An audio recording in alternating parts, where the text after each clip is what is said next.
Hey, buddy, Brick Baron is back finally. And I'm going to step out of my comfort zone a little bit today by looking at this set, the Eclipse Fighter from 2016. Saw it on the shelves at Toys R Us about 6 months ago. Saw it had a Dengar minifig. And anytime I can get an opportunity to buy a minifig from the original series, the Bounty Hunter minifigs, I always jump on it. However, does that make good investment? Let's look forward. Now, the good news for the Eclipse Fighter is it's tied to the Yoda Chronicles. The Yoda Chronicles were released in 2013, had about, 6 to 8 episodes in it, a mini storyline that I think took place from some of the events from episode 3 to episode 4, New Hope. So it's good the set's tied to that. From what I've heard and what little bit I've seen, it does look pretty spectacular as far as visuals go and some of the animations. I'll definitely, it's on my radar to check out. I just haven't gotten around to it just yet. So, speaking of the Yoda Chronicles, I picked the Jack 14 Stealth Starfighter 2013 release. Retail price of $60, current value of 76, and a parts value of 112. So actually very solid numbers for this set and a very nice looking set. So this set currently, the Jack 14, is reselling at minus 30% of its parts value. Now, let's take a look at the Eclipse Fighter and move forward and kind of get an idea where this set might be going. I will say a couple things about the Eclipse Fighter just in terms of an aesthetic point of view. I do like the build, but I don't love it.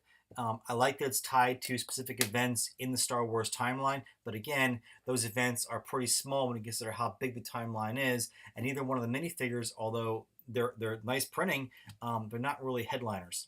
So, speaking of the minifigures, that's kind of the case here. Both are clocking in at about $6 a piece, Dengar and Nair. Now, Dengar, the problem with him was that he was just re-released in that Bounty Hunter pack. It just came out about 2-3 months ago. It's going to hurt his value, even though the printing has him exclusive to this set, as with Nair. But my fear here is that both minifigures are not prominent players in the Star Wars universe, and I'm just concerned that their value might not be much higher than it is right now at $6.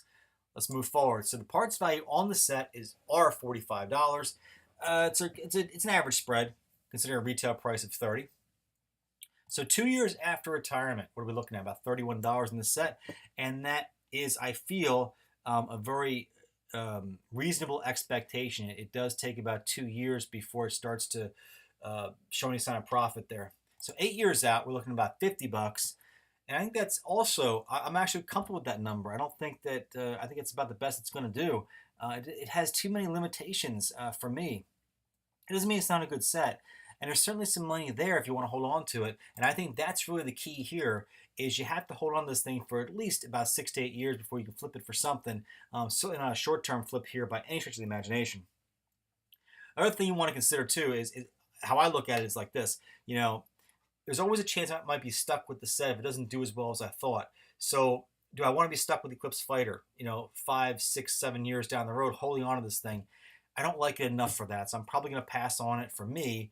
But that's just my opinion. If you like it, definitely pick it up. And thanks for watching, guys. As always, I'm trying to keep up with the content. It takes me a little while, though, to work out this math sometimes and kind of think about it and all that. So hang in there with me, and we'll get more videos up for you soon. I'll see you later. Bye.